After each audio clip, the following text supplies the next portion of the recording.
Good morning, good afternoon, good evening, ladies and gentlemen. This is Pit Talk, pulling the pits and opinions with your host, Gunny G. If you don't follow us on all social media platforms, everywhere you get your podcasts, especially on Spotify, ladies and gentlemen. We are back again with another session, this time with a special guest by the name of Elijah Maine. He's got plenty of business under his biceps. I don't know where they're at, but they're definitely there. Elijah, go ahead and say hello to the listeners, please. Hey, what's going on, guys? Sweet. So I appreciate you taking the time to come on. I know you're a busy man. You got a lot of business. Family's important to you. I know that we talked last week about it, but we're just going to hit it. Go ahead and introduce yourself real quick, where you're from, married with kids, and how long have you served and in what capacities? All right. From Rochester, New York. My accent is gone because haven't been back in 20 years. But married. So I've been married for 6 years. My anniversary was yesterday, actually. Married for 6 years. I got 4 kids and one on the way. Congratulations. So my wife is 8.5 months pregnant. She is due next month. So we're looking forward to that one. Yeah, from Rochester, New York. I served in the Navy for 20 years. Joined in 2002, just retired last year in December.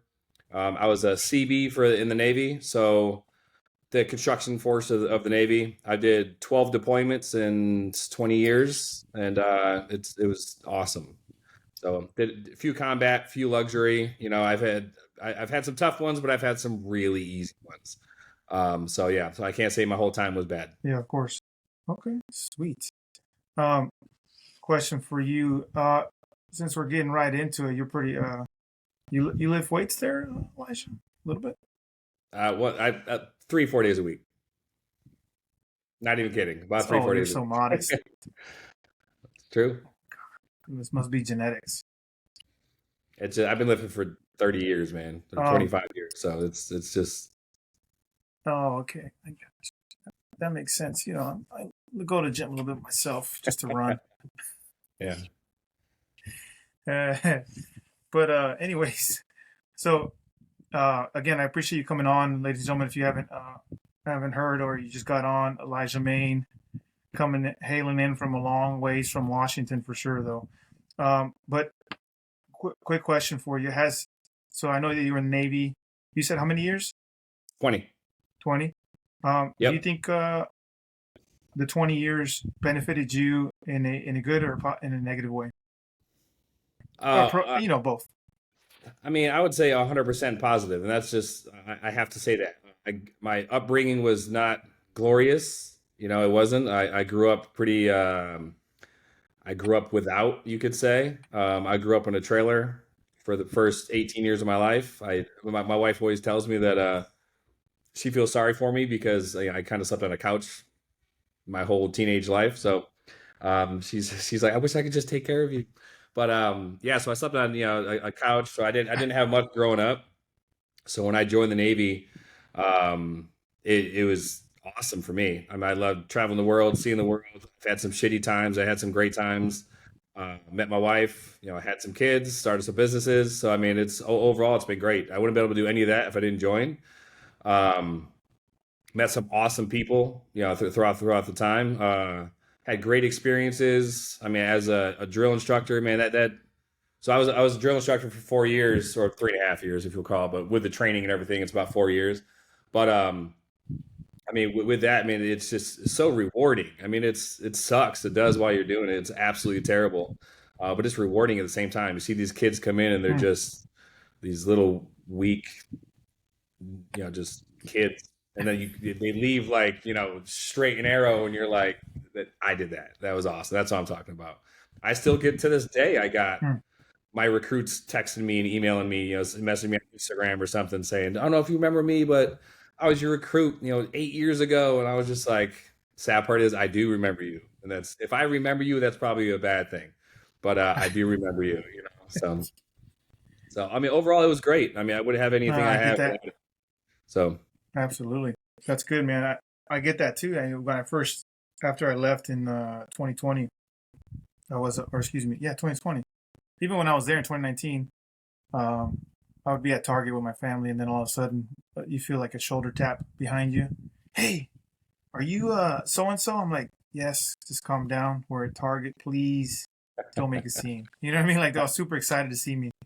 You know, Yeah, yeah. so and then now to this day, I don't see too many of my recruits anymore, but it is an experience. It is rewarding for sure. It definitely sucks. I agree with you, but it is rewarding in the long run. Yep. So nothing but good things. You know, I've heard. I like one of my buddies where I'm at here now. They asked me to do Chief season. You heard of that? Yeah, man.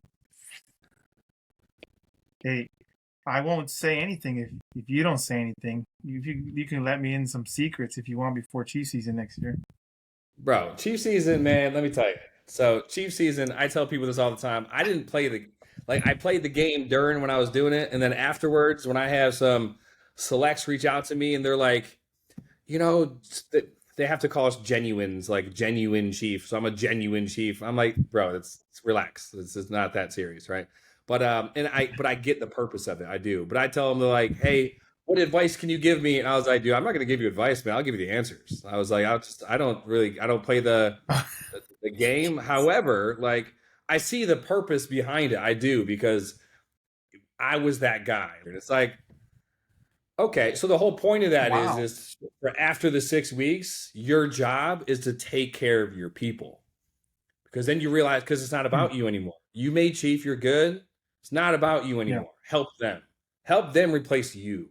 That's what it's about. Hmm. So like the 6 week, there's your Yeah. answer. So if you want to clip that and throw it on somewhere, and if anybody wants a sneak peek of like what chief season's like, that's the answer right there. I might get in trouble for my mess, so don't post that. Maybe don't do that, but.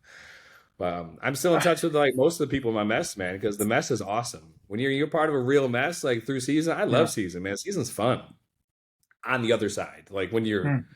not you going through it, but like on the other side, Yeah. like season's fun, man. It's awesome, because it's kind of the same thing with the recruits. You Yeah. The see them best part grow is from like you see them grow from like this. You know, no offense, I don't want to offend anybody. Like an arrogant first class. That's what I was. I was like awesome, right?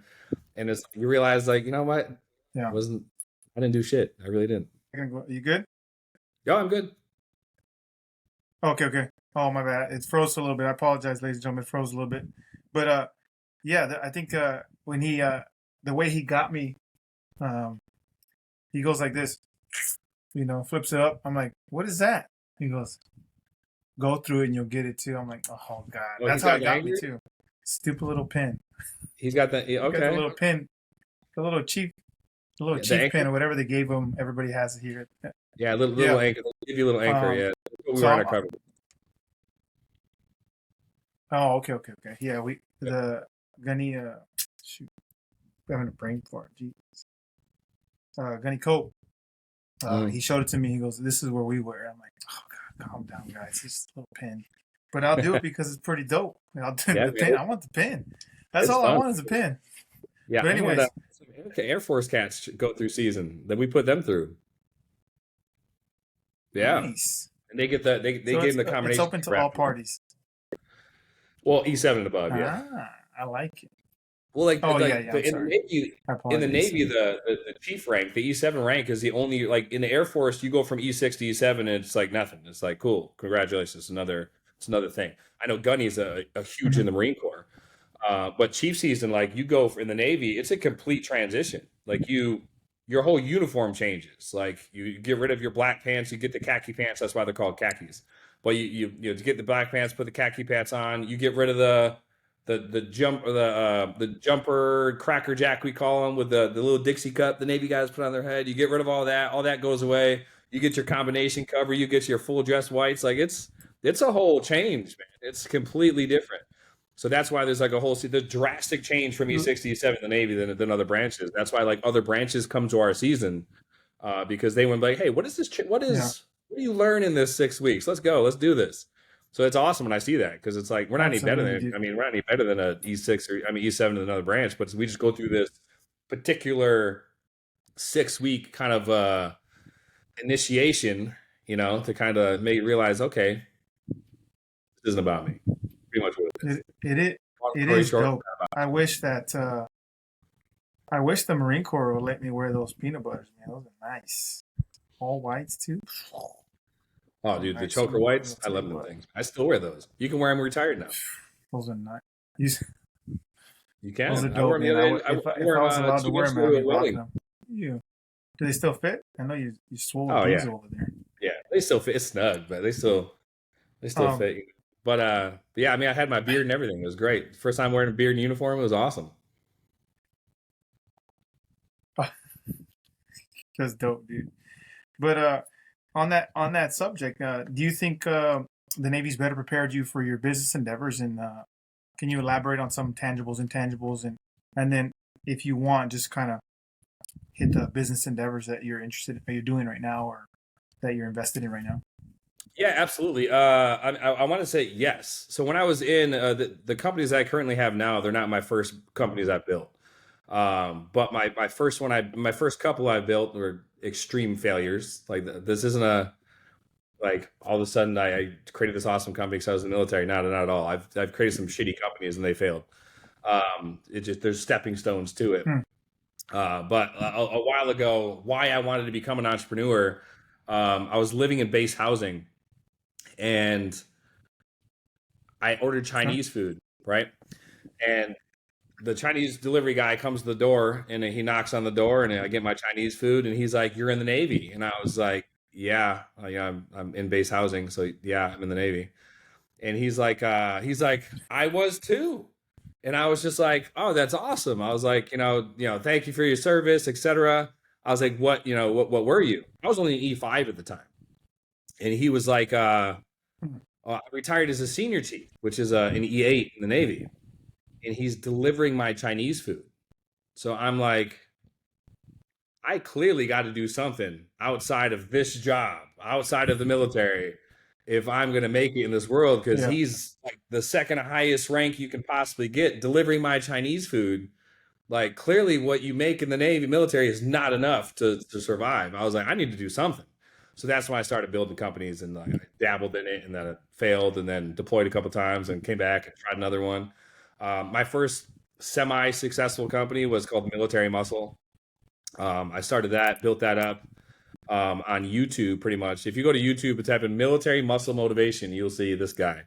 But started YouTube videos, on YouTube videos have like, 6, 7 million views on the video. So it's turned out pretty good. But that company, I started that before I became a drill instructor. So during that time, you have no time at all when you're a drill instructor. So, Yeah. uh, so I had to kind of pass that company off to my business partner, and then ever since I didn't take it back over, and I kind of parted ways from it.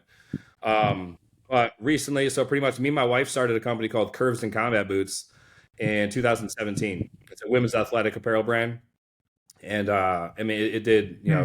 very good. I think being in the military absolutely helped shape the way I lead my companies and the way I lead my employees and my team, right? But chief season is 100% the reason why it was successful because like what that taught me again, it's Hmm. not about you. It's not about if you look in the mirror and you blame somebody else like for issues, taking accountability, taking ownership, all that stuff. You learn that in our chief season for the most part. And so I do the same thing. Like if I have an employee that didn't get a task done or didn't get a job done, why did they fail? First thing you got to look at is yourself.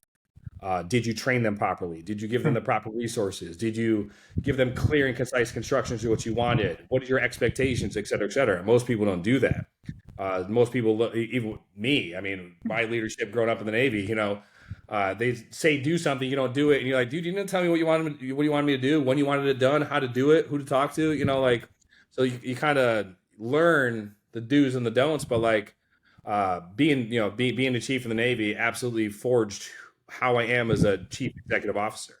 I was actually looking, there's the term I tell people all the time. The word chief is the most important word in chief executive officer, 100%.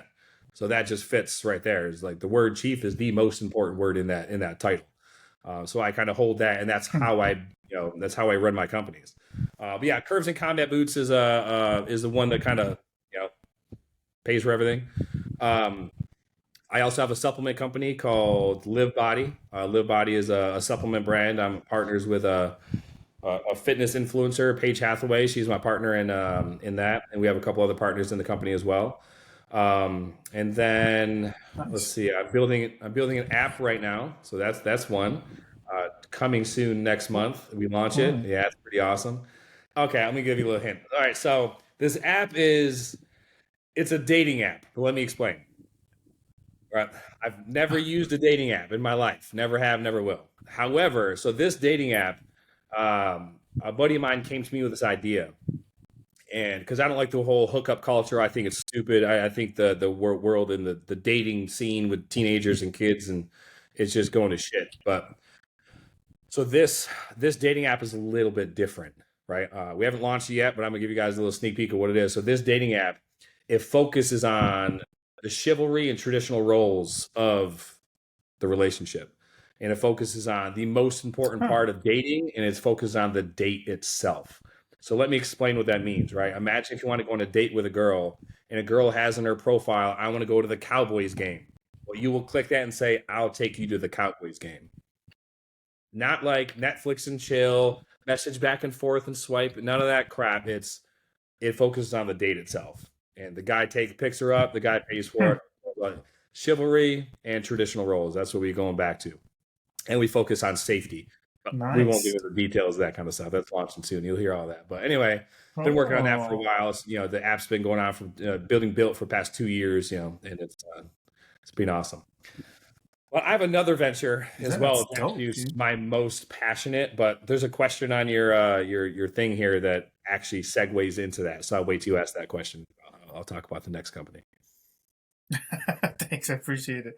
So there's obviously a lot of business endeavors, and obviously you have a solid foundation. And the military has, excuse me, not Marine Corps, but the military has provided that for you. Um, so to the next one, obviously you have some lessons learned. Not everything was a success, but not everything is a failure. It's obviously a lesson learned. Uh, in Obviously you touched a little bit already on what you've got going on and what you learned from the last ones. Can you give some lessons learned about your business endeavors and some advice for young service members that want to pursue the same thing as you? Oh, absolutely. So I think in the beginning, my first company is like why they failed. I don't know. I can't really pinpoint why they failed, but I definitely have lessons learned. Uh, in the companies I've built since, not every year was smooth. Not every month was smooth. Not every day is smooth. You're constantly putting out fires, constantly. But I would say the biggest thing is this: you got to surround yourself with smarter people than you. You surround yourself with better people than you for the job, right? When I sit down at my table in my conference room Yeah. every, Mondays and Fridays, we do our operations meetings. I'm not the smartest person at the table. All right. If there's somebody that can do the job better than I can do it. So that's why they're doing the job and I'm not doing it, or else I would just do it myself. The thing is like people nowadays, young entrepreneurs, right? Young entrepreneurs now, they have this ego and this chip on their shoulder, like it's my company, I can do this. This is mine. Do it how I want to do it. It's like you don't realize, man, you got to hire people and find people that can do that job better than you, and then you hire them, and then you Hmm. take their advice. Like, hey, how would you make this job better, this position better? If this is how you ran this particular lane, why'd you do it that way? Teach me, because clearly you know what you're doing and I don't, right? Not only that I don't, but you can do it better than I Yeah. can. Entrepreneurs grow up and they kind of really want to do everything and they micromanage, and that's the biggest downfall is they micromanage. When you're an executive or you have a higher level, if you own the company, you got to spend time on the business. You work on the business. You grow the business. You work up and out. The problem with a lot of young entrepreneurs or people who want to start a business, they don't realize you need to work on the business, not in the business. And the problem with a lot of people is they work in the business. Hmm. They focus on the little stuff and the dailies and the all this stuff. Not even they're not growing their brand. They're working in the company, not on the company. And that's Yeah. huge lesson learned in the first couple of years in business. That's what I did. I was always in the company every day. I didn't realize I need to focus on the bigger picture. What's the mission? Why are my people following me? Why are my employees part of the company? Because you have to have a vision for them. But if you can't Yeah. view up and out on where your company, where you want to take your brand, then they don't know where they're going. So they're just coming to work, doing their job, and leaving. But if you have a clear vision of where you want the Hmm. brand to go, what you want the company to do, what you want the end game, because you're looking up and out, right? You're working on the business, then it's easy to follow, Yeah. right? So that's one lesson learned. I could use, you could say maybe that's a couple in there, but I mean, we can go on That's a full 3-hour podcast. You just want to talk about business and stuff like that. But I think that's the biggest one this is your show. I'm just here. Surround yourself with smarter people than you. That's pretty much what it is, right? So, absolutely. So, ladies and gentlemen, if you didn't hear that, I just talked to a buddy of mine, Jeremy Graves. He's got his own, businesses coming up and running, and the same thing just last week and the week before that too, is you got to surround yourself with smart people. You are not the smartest in the room, and you got to humble yourself if you want to grow.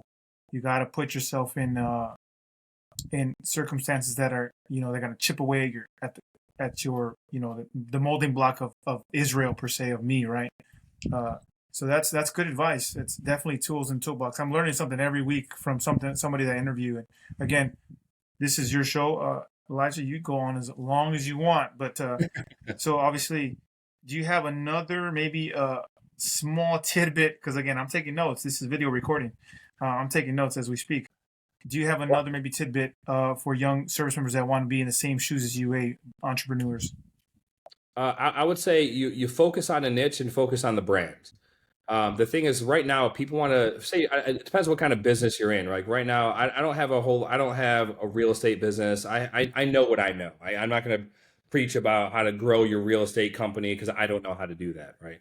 I'm an e-commerce guy. I'm dabbling in the app world right now. But what I know in the e-commerce world is people buy from people. People want to buy from a brand they believe in, and the brand that is a good brand. Now the term "good" is relative. So like my brand has a specific vision and a specific look, feel. We're very pro America and flag and red, white, blue, and I got blue line, red line, camel line. I got concealed carry leggings where you can carry, but some people are against carrying a weapon or against weapons. So when I say a good brand, that person might not like my brand because I believe in 2A and I believe in carrying. So it's like they may not like my brand because of that. And I understand that, and that's fine. Do your thing. However, we also have to stick to our morals, right?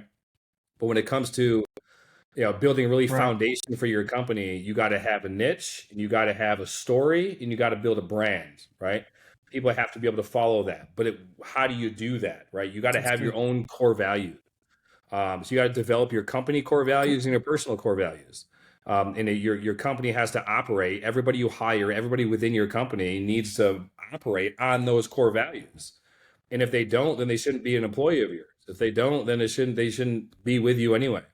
And that's how you surround yourself with the best people possible, because your core values, your pillars, if you want to call them. So that's what I do with my companies. I mean, it's basic stuff like transparency, be transparent, take ownership. I have a long list of core values, but like the last one is my favorite one: to be a good person. Ultimately, just be a good fucking person. And it's like some people are just shitty people. Like as long as you're not shitty to other people, you're not going to burn any bridges, and you're good to go. So if you're a young entrepreneur that wants to start a business, like think about what you want to do first. Really outline what you want to do, like graph it out and actually write down what you want to do. I have conversations with people all the time that want to start a business, but they have no idea what they want to do. And that's fine. There's a lot of businesses out there you can either replicate. Nothing is original anymore. Like nothing. I started a legging company.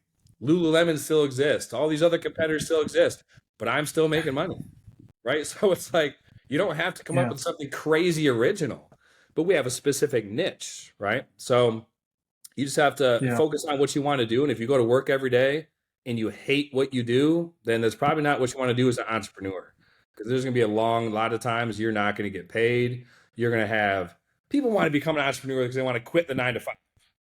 Not realizing when you become an entrepreneur, you're working 24/7. Like it's all day, every day. It is.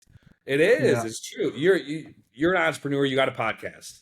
It is 8 o'clock at night, 8:30 at night, and here you are on a podcast, but you want to quit the 9 to 5. You see what I mean? You traded the 9 to 5 to do this, and it's like here you are at 9 o'clock at night, and you doing your thing because of what you like doing. You see what I mean? Like You enjoy, it's not work at this point. Yeah. Like Yeah. like you just said, you're learning every day, you're talking to Mm. new people.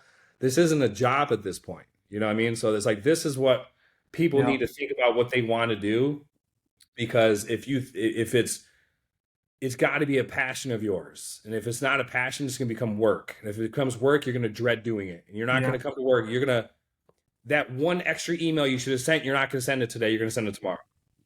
That one extra package you could have packaged, you're going to do it tomorrow. You see what I mean? You're always going to put it off because it's work at that point. Yeah. There's no cutoff time when you're an entrepreneur. Sorry, it's a wrap. Like, you're 10 o'clock at night. If there's a fire to put out, you got to put it out. It's your fault. That's good. That's good. I was talking to, again, the last couple people on the podcast said the same thing. It's just, you got to find a niche. You got to find a passion, and what that passion is, that's what you do. And again, absolutely. I like to run my mouth, and therefore I got a podcast, right? I'm talking to Elijah and learning more about business and how I can do it. I can still do it. It doesn't have to be original, like you said, ladies and gentlemen. If you're listening, if you're tuning in, it doesn't have to be original. Just do something, right? Yeah, how many podcasts are there? And you're still enjoying doing a podcast. Like, it doesn't have to be original. You know what I'm saying? Like, it just doesn't. Yeah. It just doesn't. Yeah. Absolutely. So on to my next. So I know transition is a big issue with service members, and it's just a check in the box formality for the most part in terms of military. And I understand. I think as grown men and women, we understand that the military. You there? Yeah, I'm good, man. Okay. It says, anyways, ladies and gentlemen, technical difficulties. Yeah, transition has been a ongoing topic for all service members, right? That transition either after 4, 8, and retirement is always the same issue. It's same issues, right? Per se, it's not enough, or you need to take hold of your transition, your own transition in your experience, right? The 20 years of service. Has your transition from service member to civilian been smooth? Are you better prepared during that transition? Did they give you enough information to transition, or can they do something better? I'm glad you brought this up. Am I coming in clear? Am I good? The video's off, but it says live video will return when the internet improves. I just keep going because the audio is still recording. So even if I don't have this video clip, I'm still gonna have audio. Go ahead. All right. So yeah. So let me. I'm glad. I wish everything was working good, because this is what I was talking about earlier. My other brand, my other company I built. We're good now. All right. So I'm glad you brought this up, and I'm glad this question was on your list, because let me explain this. So I retired in December of 2022 last year, and my retirement was not smooth at all. I have resources, I have people. However, my retirement was not smooth at all. I had a full-blown retirement ceremony at my warehouse. Entire chain of command came, mess came, everyone came. However, the day that I retired, was supposed to be retiring, they told me I'm missing signatures on my retirement paperwork. I'm like, didn't you just do a full-blown retirement on me and I'm missing a signature? Like, no offense, but get your shit together, right? So that delayed everything for me. So I couldn't retire on time. And so I didn't get my DD-214 on time. So my family didn't have health care. My kids, wife, I don't care about me, right? I'll take Motrin. I don't give a shit, right? But when my family goes to the hospital, gets turned away because they're not covered by insurance, that's a problem for me. So first time in 20 years, right? All of it. The VA process, nobody helped me with nothing. I had to use my own resources to figure out my VA stuff. The retirement process, SkillBridge, I got denied for SkillBridge. And then post-retirement, not a single person outside of my personal friends has reached out and said, how's everything going? Nothing. It is out of sight, out of mind. I don't give a fuck about you anymore the day you're out of the branch, right? Let me explain this, though. So this is why I did what I did. One of my best friends, Brian, he was with me throughout this whole time. He's a civilian guy. And he's been in like the financial industry for 30 years. But he was just like, isn't it like this for everybody? And I was just like, honestly, man, yeah. You hear about it the whole time. Like, you hear about it your whole career. And that's why it's on your questionnaire, because you know this is a problem, right? So you hear about it your whole career, and then when you finally go through it, you're like, wow, man, it's true. Like, this sucks. Nobody knows what to do. Nobody knows what to tell you. TAPS class is a joke. And then you have no one to talk to. And then when you're done, they don't give a shit about you. It sucks. Like, it really does. It sucks. Again, I had my personal friends, my mess friends that have reached out, and we communicate all the time because we're in the mess, and I love it. They're my boys. But outside of that, chain of command wise, zilch, nothing. You're not even like nothing. It's crazy, right? Yeah. So this is what I did. And me and my buddy Brian came up with this thing. We got together. We said, hey, man, you're well off. You know what you're doing. You have resources. I'm well off. I have financial resources. What can we do to help these people getting out, right? So we created a program, completely free, by the way. So this is my passion. I've made plenty of money in my career. This isn't about money for me. This is why it's completely free, right? So we created a program called Military Retirement Solutions, MRS. You can go to militaryretirementsolutions.com and look this up, right? I map out exactly what to do for retirement, starting 18 months out, like 18 months from separating from the military. I map out everything that you need to do from 18 months out. SGLI replacement, skill bridge requests, the VA process, retirement paperwork, all of it. Your DD-214, what to do afterwards, your DEERS, TRICARE, ID cards, you name it, I map it all out from 18 months out to the day you retire and post-retirement. I do it all for you, like with you. I do it with you, right? So I created that program because this program is needed. That's why we created it. So it's called Military Retirement Solutions, and this is my passion because I do what we're doing now, but it's not really a podcast. But I do Zoom calls with people with service members that are getting out, that are retiring. They're 18 months out from retiring. They're 10 months out. They're 20 days out. They're 30 days out, whatever it is. And I have Zoom calls with them, explain to them exactly what they need to do because their command, and I understand why though. I understand why the command has no idea what to do and what to tell them because they've never done it before. Yeah. If you have an E5 that's sitting in there in the admin office explaining to this 20-year chief how to retire, how do they know? They've never retired. So they didn't go through the VA process, so they don't know how to tell you. They didn't do skill bridge because they don't know what to tell you. You see what I mean? So I understand it, but it's crazy that this is still a problem. And it's 200,000 service members are retiring every year, right? So, but this is a crazy problem. So I created this program, and it's only been alive for 90 days now, right? 120 days maybe. And I've had Zoom calls. Me and my buddy Brian, we do this together. We tag team it. He hits the financial side, I hit the military side. And we tag team it, and we've done 120, 130 Zoom calls with service members retiring. Strictly word of mouth.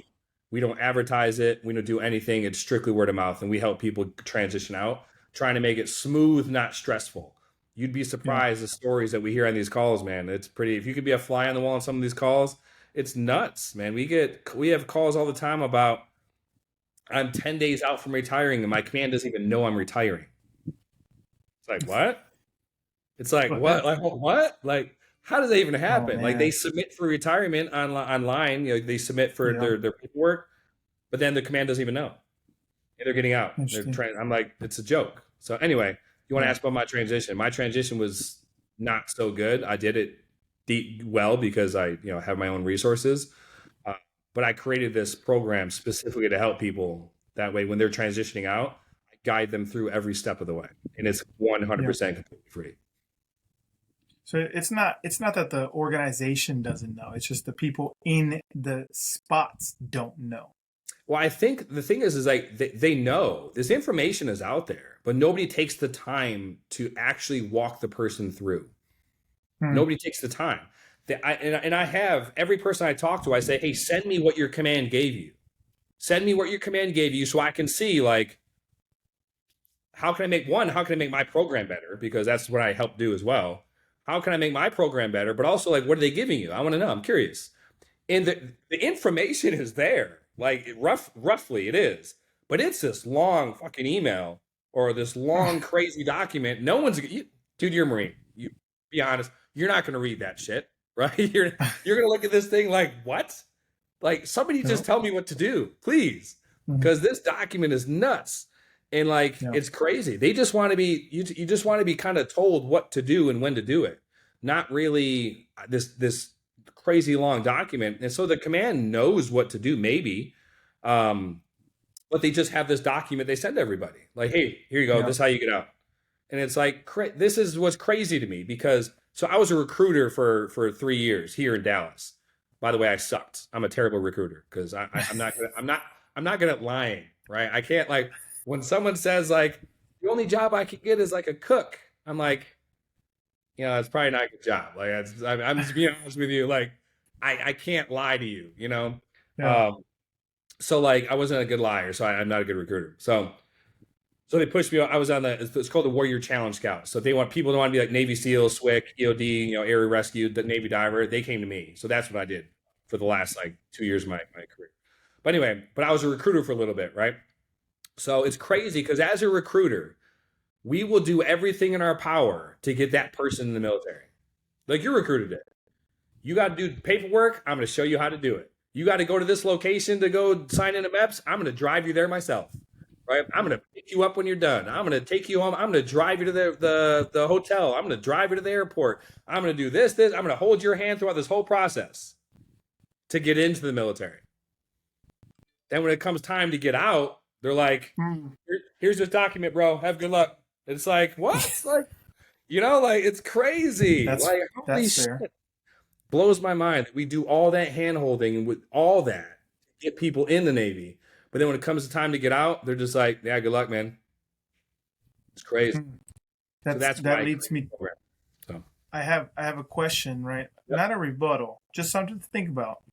please. Because I'm with you. I'm with you. I just hear Marines getting out. The struggle is real. But my question to you is, some people would say it is your transition, not the Navy's, not the Marines, not the so on and so forth. It's your transition. So if you don't take ownership of your transition, then we have issues the way we have issues now. Is that factual? No, that's correct. Yes. So my response to that is going to be, what did I tell you? What did I tell you was the whole purpose of chief season? Mm, Take mm, care of your people. Your job mm. is to take care of your people, right? Ouch. The Navy's organization should take care of their people, right? Because regardless, I'm still going to be, Navy is going to be attached to my name for the rest of my life. I'm a Yeah. Navy retired chief, right? You're going to be a veteran your entire life. Take care of your people, right? Like after you ask me, how do you run a business? I take care of my people, right? Now Yeah. imagine if I'm going to get rid of an employee or they're going to quit or they're moving on to something else, right? What if I just said, yeah, good luck?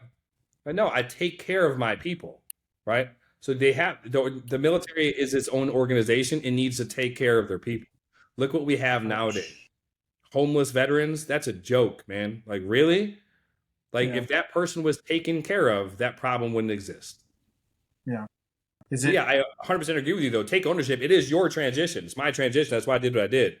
I did use my own resources. I figured it out, right? It's But fair. take care of your people, man. Like if I wish, did I need the help? No. Did I wish I got offered the help? Yeah, I would like to know that somebody was there if I needed it. Mm. That's a I good hear you point. though. I do. I hear you though.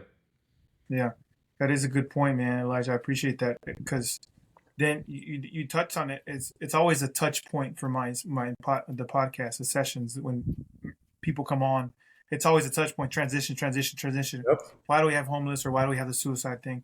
And it's always, you know, just you mentioned it earlier. It's just once you get out, everybody drops you. They don't. It's like I decide on mine, like you said. It's just bye on to the next one, and you kind of feel like a number, right? And that number is a 10-digit number. I know you know yours, right? Yeah, Still. absolutely. So Well, that's what's it's man. That's you hit on the head, man. It's sad. That's the thing is it's pretty much sad. Like having these calls with these service members getting out. I always ask like, what's the thing you're going to miss the most, or even all the retirees that I talk to all the time. So being with the program I built, I get a lot of retirees that reach out to like, hey, I retired 2 years ago. How can you help?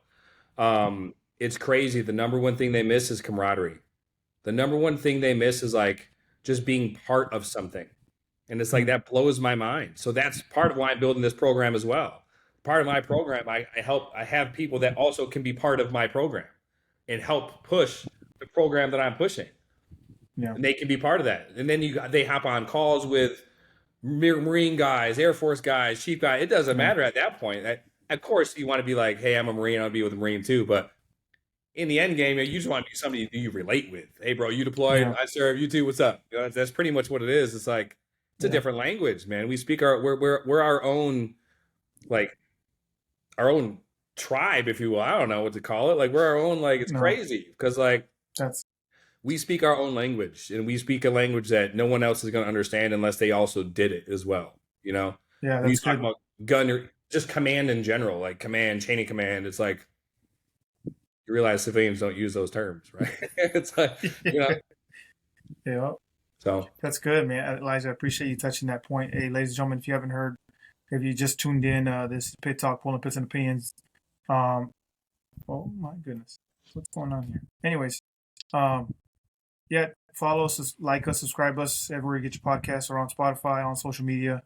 Thank you for tuning in. We got Elijah Maine.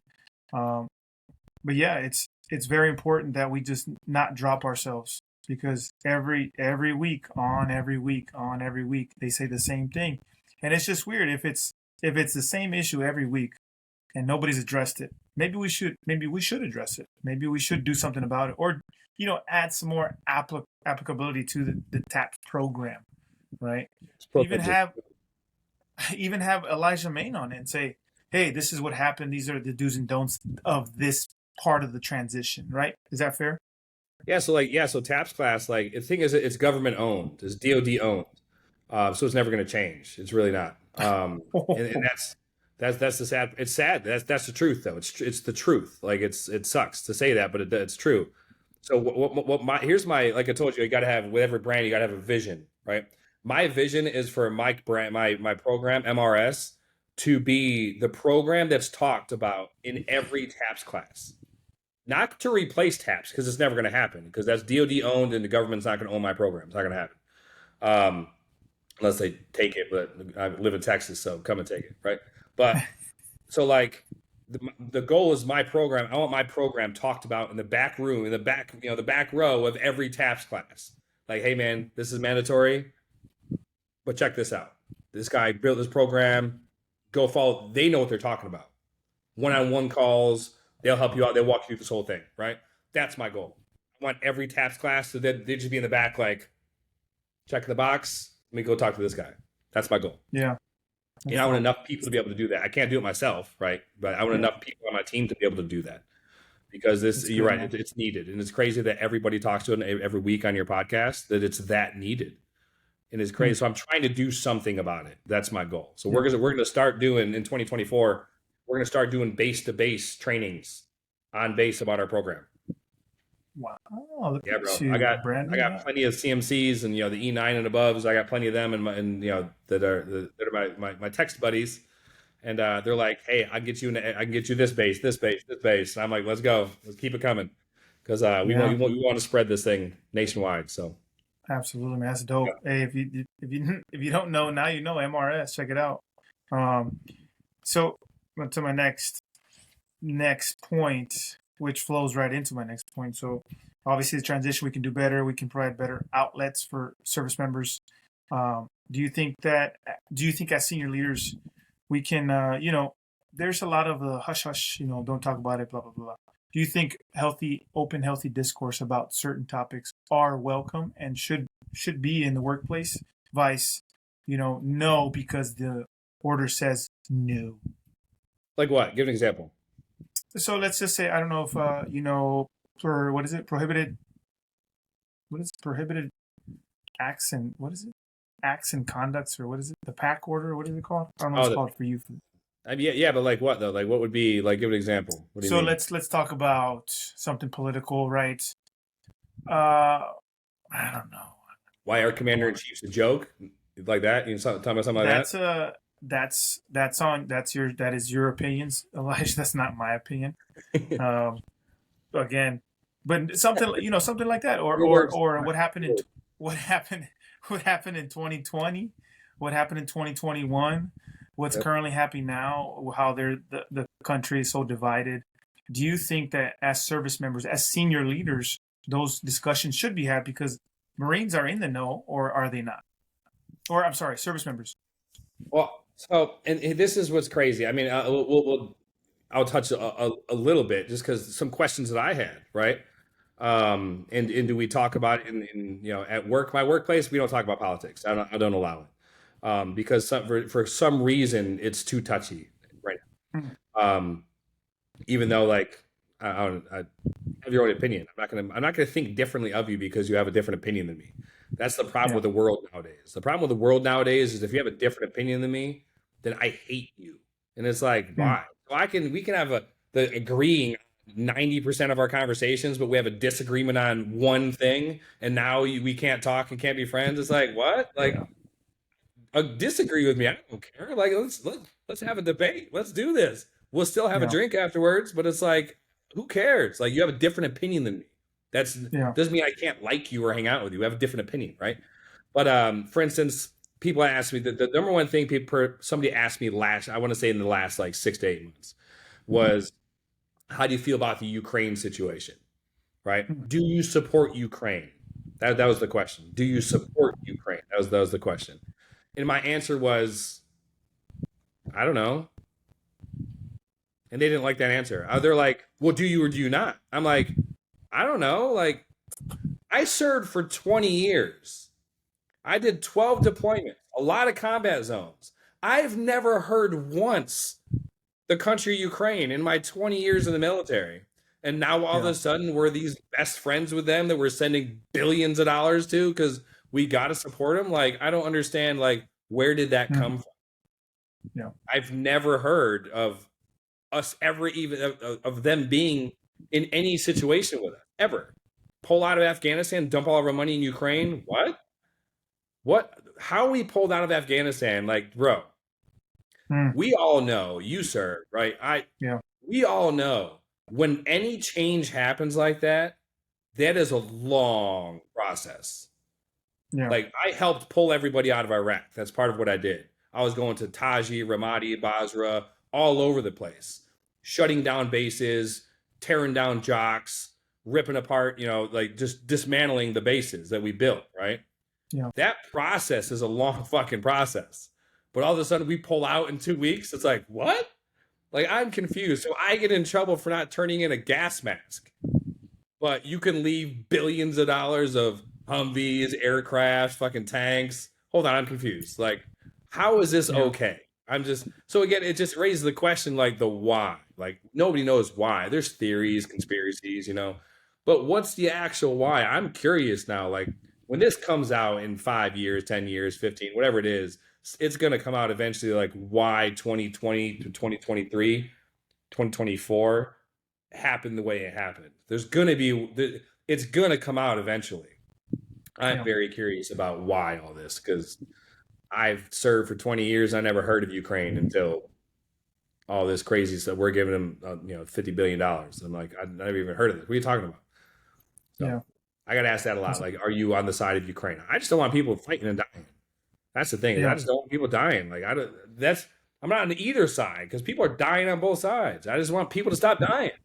But it's Yeah. like, my son's probably gonna bedtime, so he's probably gonna run in here and try to tell me goodnight. But Oh, okay. Okay. No, I got you. I got got the. I won't hold you too much. I know your family is a big thing family's for number you. one, So man. just do Family's number one. you think that that was the case all 20 years, or it just No. recently became the case? So, my wife's pregnant now, right? I'm 39 years old. I'm about to have another baby, right? So I'm 39, about to have another kid. My second youngest, my youngest is not born yet, but my second youngest, my youngest now, Jackson, he'll be 2. So I have a newborn and a 2. So I'm gonna have 2 under 2 for like a month, right? And everybody asks me why. They're like, dude, you're 30, 40 years old. Like, aren't you done with it? I'm like, let me explain this, man. Like, I did so many deployments in my 20 years. Like, I've missed so much. I've missed birthdays, holidays. I missed births. I missed it all. I'm done missing shit, man. Now the fact that I'm not going anywhere, I want to do it all over again. I want to be there Mm, every step of the way. I didn't meet my daughter till she was 4 months old. mm. I don't want that. So when my wife was just like, "Hey, honey, like, you know, let's have some more babies," I'm like, "Let's go.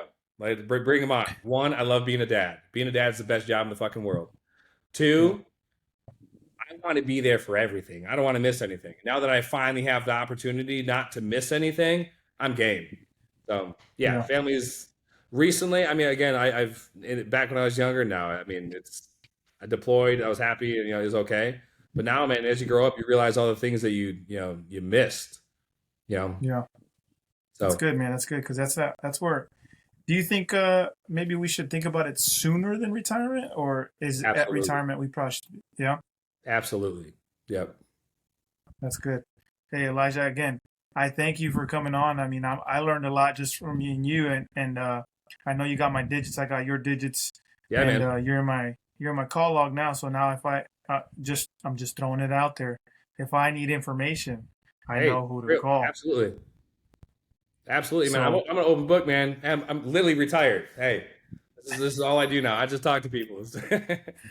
absolutely. Hey, Yep. so where can they reach you at, Elijah? What social media handles can they reach you at? It's Elijah Maine one, Elijah Maine like the state, and then the number one because Elijah Hmm. Maine somehow was taken, so I had to put one at the end of it. I don't know. I Yeah, was like, what? Okay, but yeah. So that's my Instagram. sweet. You Ladies and guys aren't gentlemen, if getting you my don't cell know, phone now number. you know. What's that? Said you guys aren't getting my cell phone number. It's not happening. Hey, only the special ones. Right there, you go, man. Hey, I like it. But if you don't know, you know. Elijah Maine, thank you for coming on. I appreciate your time. I know that I took it away from your family. I got to go take care of my newborn too. So That's what I'm uh, talking about. Yes. How old? he, How old? he's 2 weeks old. Mm, Yeah. So what are he you doing on a podcast? my wife is thoroughly indoctrinated, and we support each other in all of our endeavors. Bro, that traditional Um, roles, bro. That's what I'm talking about. yeah. And So we same thing as you. I had the mentality. Me and my wife. We talked about it while we were in Hawaii. Whatever was in the Hawaii water, it got us pregnant twice. I've heard that a But few times actually. Yeah. yeah. So we have a 15-year-old, 12-year-old, and now we have a 2-year-old and a newborn. That's what I'm And talking again, about. it was the same. It was the same thing. I am more senior in rank, and I have more time Yep. because I'm not in the grind per se, Yep. right? So it's definitely rewarding, and I want to be available. So that's why we're doing it now. And the other day, she did mention, a fifth one. I'm like, Hey, take it easy, join the coach. club, bro. Join the club. Yeah, All right. take it. This is all I'll say for all the people listening out there. If anybody's listening to me talking still, but like the biggest tip of advice I would give, especially missing so much stuff, you can relate. When I say it, you're gonna probably agree. To having kids, being a dad, number one thing in the world is just be present. You Yeah, gotta be present. Get off the goddamn phone.